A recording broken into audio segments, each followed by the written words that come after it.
So I've been hitting you a little bit hard with Doncaster Toy Fair videos over the last couple of weeks. I don't particularly apologise for that, apart from the fact that I was trying out a few different techniques. I've gone wireless on my mic for the first time, just to see whether or not it would actually work in a sort of real world situation.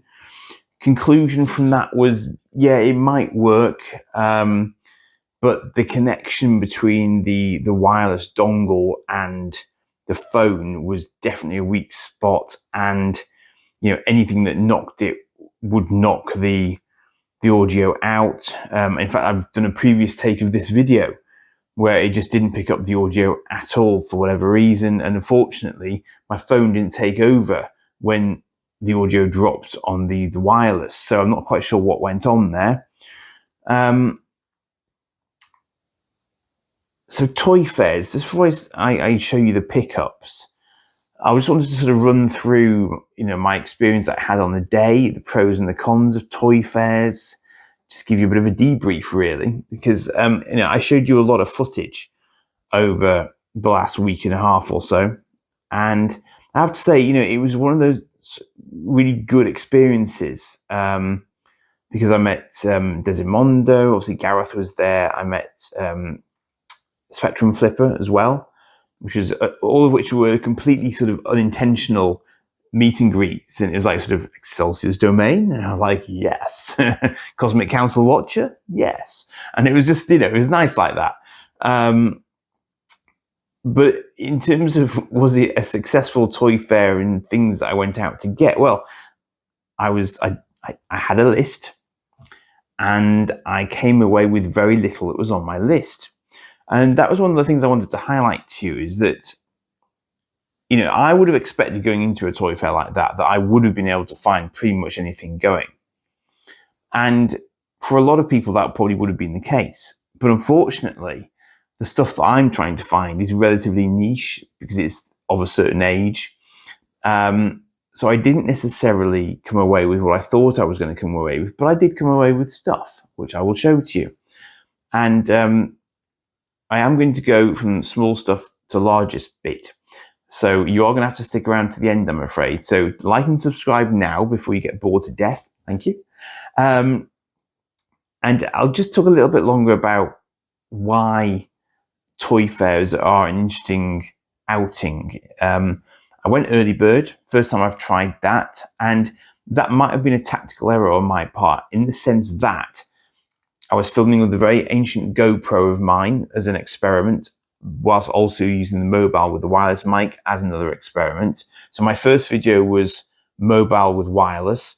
My second video was kind of just GoPro, which did a sterling job of picking up sound by itself, and actually videoed really well as well, because I had it on my chest here. So all in all, actually that went fine as a concept. And then my last video was just me getting increasingly sleep deprived and tired and just sort of lurching around the place, trying to look at all the stuff I hadn't yet managed to look at. And that is the issue. I say I made a tactical error. What I should have done was not gone quite so early bird, let people set up, bought the stuff I wanted to buy, then go around filming. That would have been the more logical option. But because I had so many bits and bats and things I was trying to try out, I just rigged myself for filming straight away and kind of trying to get on with that. So arguably not the best order to do it in.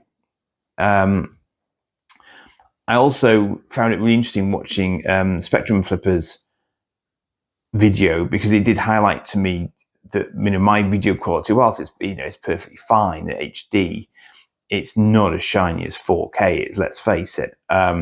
So I've got to have a think about what equipment I might use going forward. And it's not like I go to loads of toy fairs. So, I've got to sort of balance that with the overall cost of it all. Why go to a toy fair at all? Well, I like the chat. I like to try and get deals on stuff if I can. It doesn't always work out that way, but you can only ask. But also, if you think about buying half a dozen things from eBay, that's half a dozen things times postage, which is what, 25 quid, say? if you go to a toy fair, you go early bird, you pay a tenner to get in early bird, you buy stuff, it all goes in your bag. Interesting tale for me recently on eBay, and this doesn't happen to me very often on eBay, but hilariously, a seller had sent me another buyer's item. So I didn't open the parcel, fortunately. He sent me a message saying, look, terribly sorry, I sent you this wrong, can we sort it out, about to go on holiday. So long story short, it took 4 weeks for him to send another postage label out to me, for me to send it back to the buyer it should have gone to originally, and for me to then receive my package from the buyer that my package went to by mistake. So 4 weeks for an eBay transaction. That's not normal, obviously. And actually eBay's been, remarkably reliable for me. But the postage costs do add up. So if you can go to a toy fair, you've got one-stop shop, you buy it, you put it in your bag, you go home with it, sorted. Now, what you can't do at a toy fair is run a search for the things that you're actually looking for. You've got to physically walk around. So if you don't like crowded environments, go early bird. If you have mobility issues, generally speaking, you can get, you could actually get a sort of, mobility device of some description down the road, but it could be awkward for you. So there's pros and cons to it. So, you're also going to get the advantage of being able to look at it physically before you actually commit to it. Again, plus point that you wouldn't get doing it digitally. So, yeah, obviously you're going to have petrol and everything else to get there, or a train ticket and so on. So there are going to be overheads to doing it. And yes, you are going to need a good few hours of time to walk around and try and see everything. And you will still miss stuff. I've been watching other people's videos on my own videos, and I still miss stuff that was on my list that I meant to get and couldn't get. But there were actually, as it turned out, there was, for example, a Centurion there, and I did not see a Centurion whilst I was walking around. And this is why it's tricky. There's always going to be something you miss, but there's going to be a lot more that you don't miss, if that makes sense. So I would encourage you to go to them. There's a bit of a lull now, I think, over summertime, because obviously people are going on holiday, but they will pick up again sort of September time. And there's quite a few around the country as well. If you have a look around, and don't necessarily rule out things like antiques fairs as well, because there might be a little bit of overlap. Just worth asking the question, basically, of people to see what the crack is. So I'm going to show you my pickups now. I'll do some longer videos on the pickups, possibly mixing them in with other things as I normally do on the channel. And I will leave the biggest pickup until the end, but I'll start with the sort of the smaller end items and work my way through, and just give you a little bit of chat around it and all that sort of stuff. So again, do like and subscribe. The channel is growing quite well at the moment in terms of watch time, so thank you all for that. And I do enjoy doing the sort of the toy fair bit with it. It's nice to see people. It's nice to meet people. See some fascinating stuff that I don't normally see. And again, eBay will recommend stuff to you, but if you're using your Mark 1 eyeball as you're going around a toy fair, you will probably see stuff that eBay wouldn't think to recommend to you. So again, another reason potentially for physically going to the toy fair. So just, something for you to consider. Now let's get into some pickups. So here we go.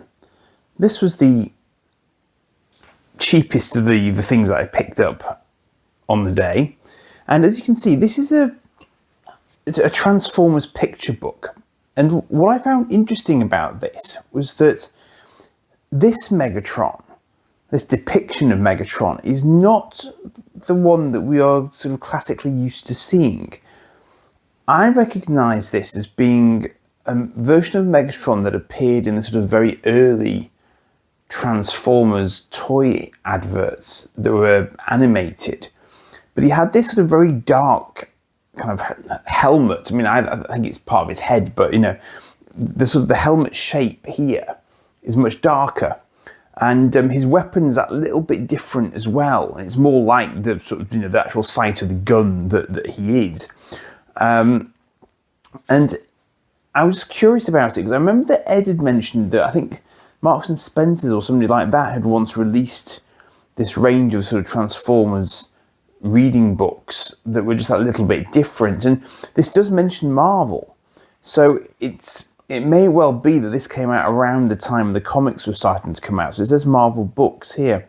But I just wanted to have a look at it because I was just kind of curious about its origins. I've just never seen one in this particular format before. With this sort of artwork style either. It's kind of reminiscent of the comics of the time, and yet there's also sort of a satellite mentioned here, like an Autobot satellite, which I've never heard of before. So I need to do a bit of research on this one and just trying to understand sort of what era this really comes from. So yeah, interesting little pickup, that one. Now this was also an interesting little pickup. Now this, entertainingly, I got from a stall whose fairly young vendor, or one of the co-vendors, I think. He'd never heard of Airwolf. But this I have a cunning plan for, because this is basically the Airwolf Bell helicopter. And I think that this could make a really nice, cheap way of creating an Ertl Airwolf. Now, if you're unfamiliar, the normal, proper Ertl Airwolves at this scale are very, very expensive to get hold of. It actually says on it 1/64th scale. I hadn't noticed that before. So I am kind of considering whether or not I may be able to do something to convert it. So that was quite an interesting one to get. And it wasn't at all expensive either. So, you know, if it does take a bit to tinker with it, that's absolutely no problem. Now, I had been looking for considerably more Terrahawks items. What I came away with was one Captain Kate Kestrel. And she's a relatively hard to find figure. This is not perfect in any way, shape or form. As you can see, she's been removed from the card before, not terribly cleanly, but the original packaging is at least there to some extent, and that was reflected in the pricing. So I was able to pick this up for half the price that you would normally pay for a Captain Kate Kestrel on eBay. So that, to my mind, was a great big tick in the box, because it meant I had an example of her to show to you in more detail later, but without paying the earth for it. So that was a tick for me. But unfortunately, that was the limit of my Terrahawks pickups for the day. Now, again, another one not on my list. Mr. Garibaldi. Mr. Garibaldi from Babylon 5. And again, this is a slightly unusual one, in the sense that you can see this lettering here. And this says it's a previews exclusive item. And I've checked, and this is different to the cards I have for the other Babylon 5 figures. And this is not a sticker, it's actually part of the card back. So I have no idea if that makes him particularly different for any reason. But I've always liked these ships that come with them. And the Babylon 5 being green is different to the other examples I have, in which the Babylon 5 is red. Now, I'm not sure if that's just happens to be the case. And then it just lets you know about the other sort of figures on the back there as well. But it's an interesting one because he seems to be a little bit unusual. So there may be a little bit of sort of research to be done there in terms of, you know, whether or not he was some sort of Comic Con exclusive, or, you know, whether he did then come out later and this is just an early version of it. A little bit of lifting on the corner there, but, you know, I was alerted to that, so I've got no issues with that because the vendor was very, very open about it. That's fine. Now, this is not a figure that I was looking for either, but I was told it was a Diamond Select figure, so yeah, that kind of triggered me a little bit, so I felt like it would be rude not to. This is Lieutenant Colonel Shepard from Stargate Atlantis. Now, I do not have any Stargate Atlantis figures. I think I've seen them in the wild before, but never committed. And I quite like the sort of the cheeky gurning face that's on him, because that's very Colonel Shepard. But I also quite like this accessories pack. So he's got a ZPM there. I haven't even looked at this that closely, and I haven't got my glasses on, so I am sort of struggling here a little bit. But I think he's got a ZPM, a P90, the sort of scanning device that they had for life signs in Atlantis, and and other object, which I'm not sure what the and other object is, but I think it looks like a decent sculpt. His jacket's very detailed. He's got a sidearm there in his hand that I've only just noticed as well. So yeah, it's pretty cool actually. So oops, that's not very professional of me. Bear with me while I just sort my lighting out. But you can see here that's the other those are the other figures in the range. So Lieutenant Colonel Shepard, Field Ops Shepard, which I assume is him doing stuff in the field. I don't know. Field Ops Weir as well, and Dr. Weir. So they're reusing the same sculpt in a pretty sort of economical fashion there. Receive a free Steve the Wraith figure. Free with 4 proofs of purchase. Brilliant. So they had a mail away for a Wraith. Funny.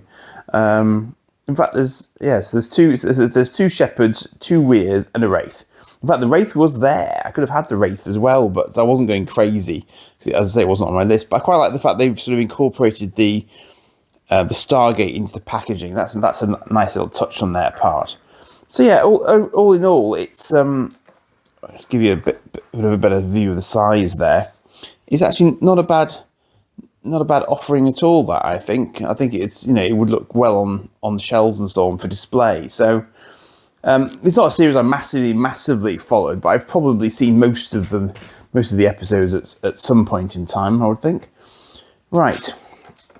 Now then, this is a random one. I do like, but this is why toy fairs are fun. You see random stuff that you wouldn't otherwise have picked up, and this is rather cool. I think. I mean, I've actually got to come back with the camera again because this is big. I would imagine this is kind of, I'd say it's A3. They're probably A3 size, or at least the overall package is A3 size. And as you can see, these are Super M Productions, the SIG Jerry Anderson blueprints. But although it says Spectrum is green, I don't think it's just Captain Scarlet at all. So as you can see, Shadow Mobile there. Blueprints by Philip D. Ray. Craft and logo designs, copyright ITC Entertainment. From 1983. I haven't even looked through all of these yet, but these are pretty cool. So you've got Shadow Mobile, we've got an SPV, Supercar. Now I don't know. Fireball XL5, very cool. And I think that's my lot actually. There's only actually 4 in there. There's quite a nice little selection of some very sort of classic. In fact, that's all the ones that are on the front cover, I think. Oh, apart from the SPV, possibly. I might have to have another look through and just see if they've got anything on the reverse of them. They haven't, though, I don't think. I'm kind of wondering if that's complete. I don't think I paid that much for it, in fairness. But I'm just wondering if perhaps that is missing a couple, which I don't think I was told about, but I'll have to delve into that in a bit more detail. But I quite like just the size of it, really, as much as anything else. And if anyone wanted to do sort of 3D recreations or something from it, I think that's probably a half decent reference source, I suspect. So yeah, just a little random pickup. Now, I'm not entirely sure if I'm trying to think about how much I paid for some of these things. I think I'll go with these next. Because nothing so far has been massively expensive. Now this, I did not have growing up. These are the Kenner die-cast, sort of, quite sort of small scale Star Wars ships. But I like the level of detail on them a lot. And as you can see, they are that sturdy that this one in particular has come up through the years in incredibly good condition. It's got a cockpit, it's got a radar dish, it's got a quad gun up the top there that rotates, so does the radar dish. And as you can see, they thought this through because it's got landing gear on the bottom of it, as it should for the Falcon. So all in all, the level of detailing on that for a kid's toy, I think, is really impressive. And it's a really nice weight as well. So you can fly these around quite happily, and they're just cool. But I say I never had the Falcon that I recall. I did, however, have this one. And this, of course, is the iconic Snowspeeder. Now, unfortunately, mine from childhood is now missing these parts here. So I bought this one as a replacement for it, basically, as a sort of an upgrade.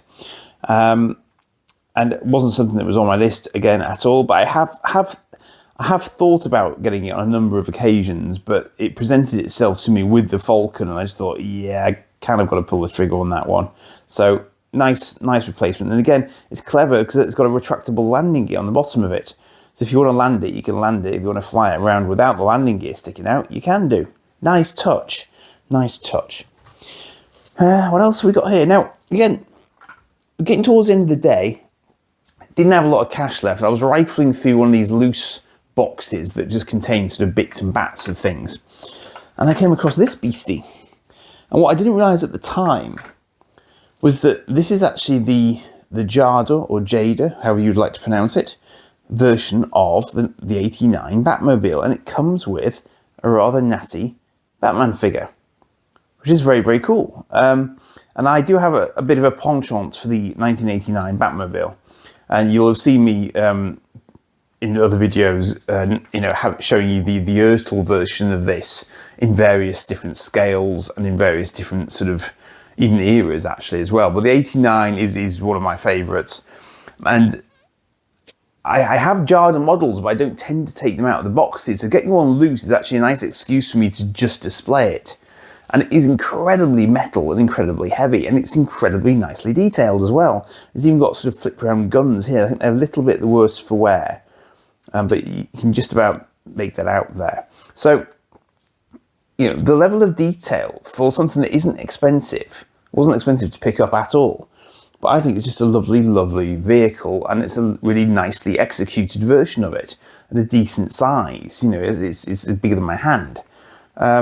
So I just think that's very, very cool. And you see that coming towards you, and you are going to be concerned as a crook, aren't you? Yeah. So nice little pickup. Enjoyed getting that as quite late in the day, as I enjoyed getting this. Barry Hercules. Now, Gareth is often doing little sort of interviews with the guys from the Nema Studios. Who are doing all these sorts of various figure ranges and things like Ewoks and Count Duckula, all sorts of things were on their table. And, I was chatting with them and the guy said, oh, hang on, haven't I got a Barry here? And he pulled this out literally from underneath the table, explaining that they'd finished their run of Starfleet figures, but they still have some sort of one-off copies left. I mean, look at that chin. That's a very, very Barry chin. They've modelled that beautifully because he did have a ridiculously huge Jimmy Hill style chin. And it is great. And I really like it because you don't get a lot of Starfleet merchandise. And they've got his sort of camouflaged outfit on, really sort of spot on as well. So we had a good chat, and I was really happy to pick that up, and had no idea I was going to come away with that at the end of the day. So that one was definitely unexpected, but very cool. Now then, let me just think about the order of these things. Okay, I'll show you this next.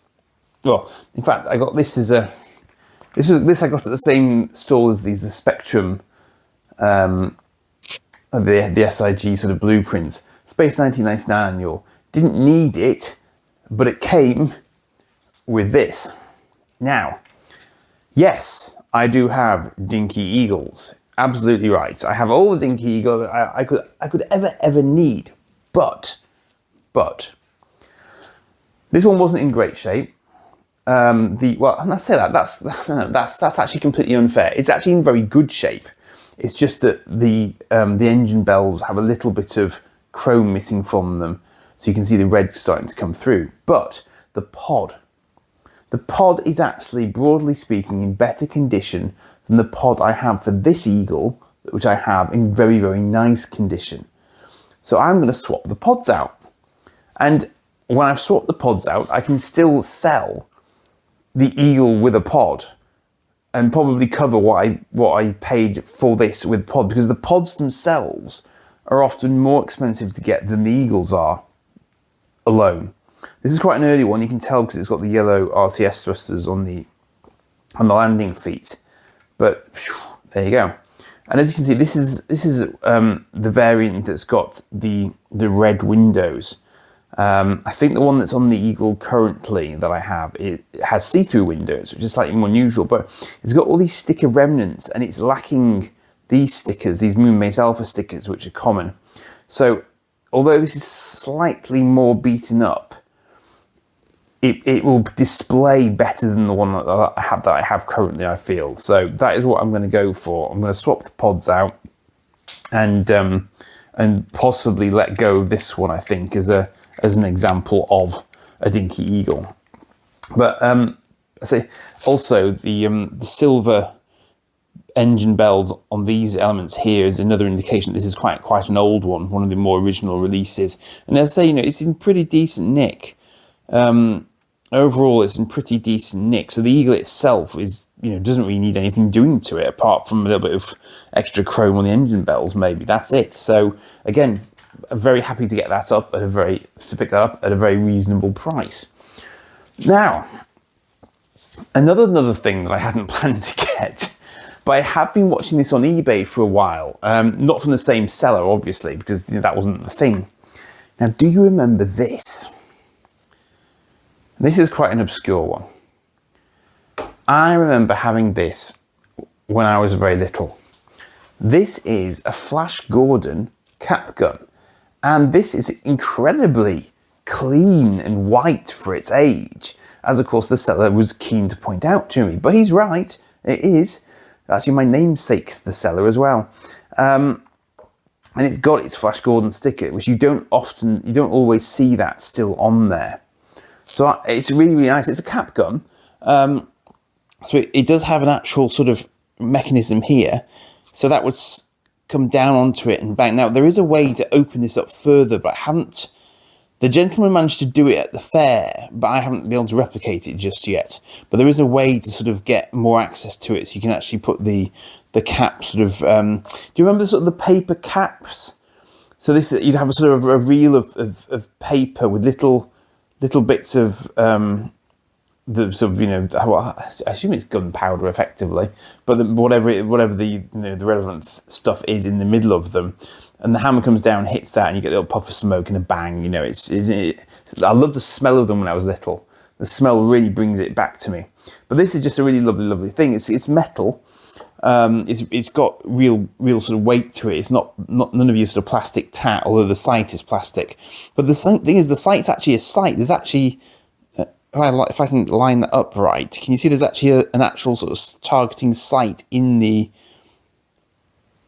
viewfinder there. So I mean, it's incredible attention to detail for what's ostensibly a little kid's toy. But I just think it's cool, and it does look quite futuristic. It's almost sort of a bit Megatron-esque in some ways.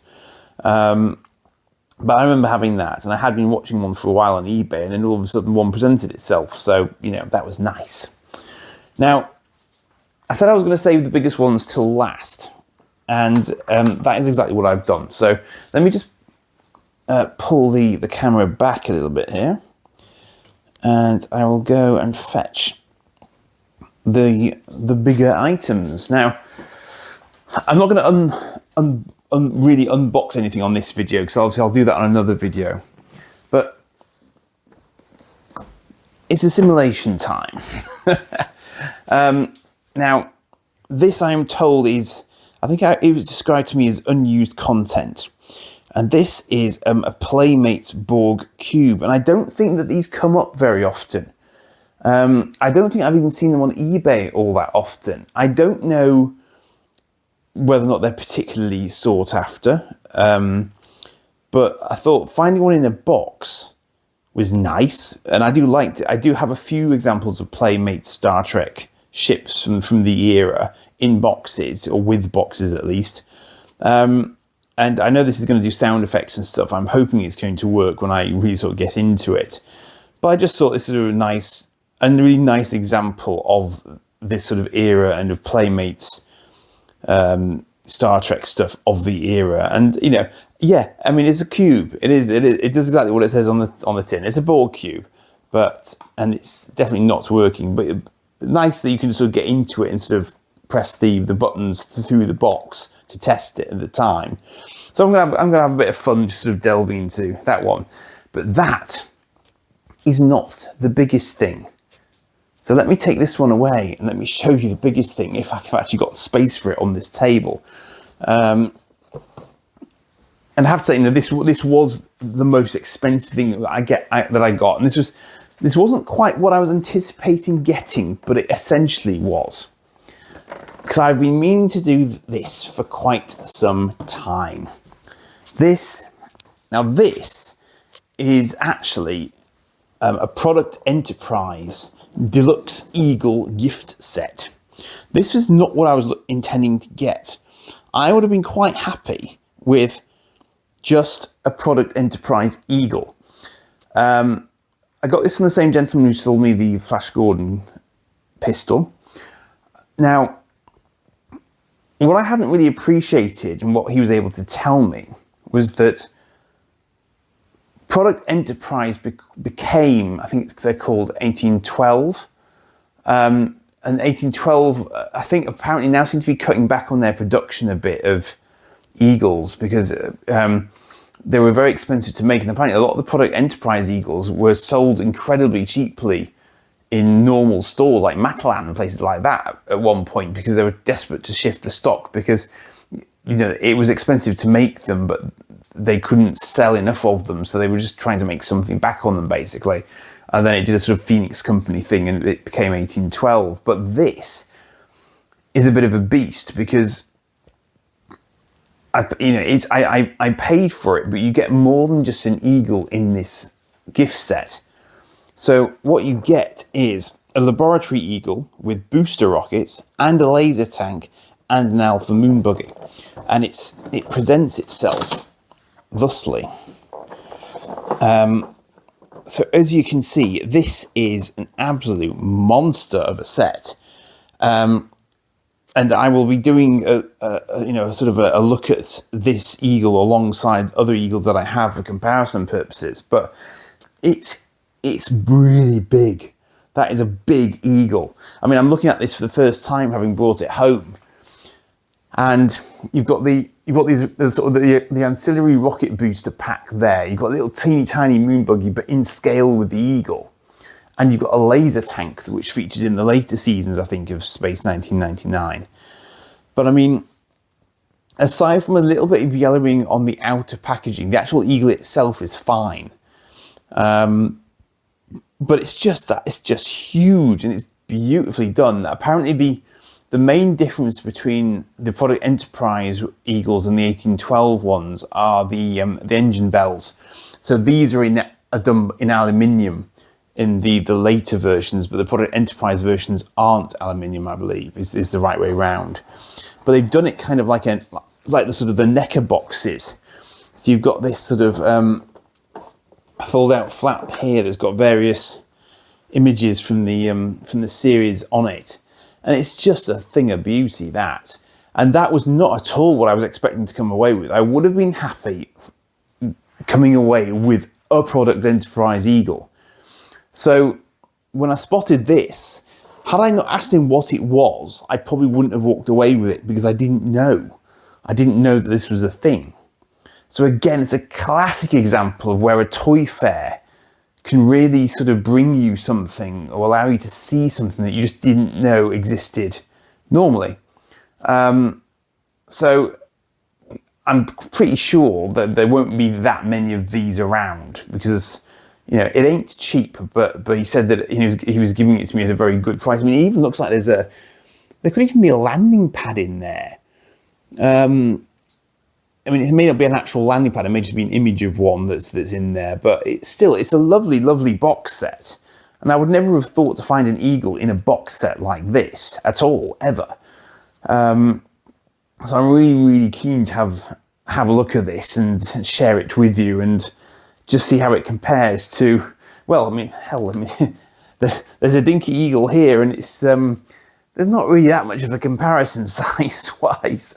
It's ironically, I suppose it's not actually radically bigger than the Dinky, but obviously details-wise, it's a whole different ball game. But it will actually be quite interesting to see them alongside each other because I can see the Dinky the Dinky one was very, very, very faithful to the design of it from the series. So there's actually a lot of detailing on the Dinky that is actually exactly the same as the detailing on there, ironically, because they're both of the same ship at the end of the day. So yeah, it's going to be a cool one to have a more thorough look at. But that was the final pickup of the day, and you know, I did sort of burn through my budget fairly rapidly once I started getting stuff. But this was the really sort of one of those really sort of big items that I've had my eye on for a while. You don't see them in the wild massively often, and being able to sort of buy it from someone who could tell me stuff about it at the same time was just a nice bonus of being at a toy fair. So yeah, on that bombshell, I will leave you. So I hope you've enjoyed having a quick look at those, and as I say, you know, I will come back to some of them at a later date, I am sure. So I will say cheers for now.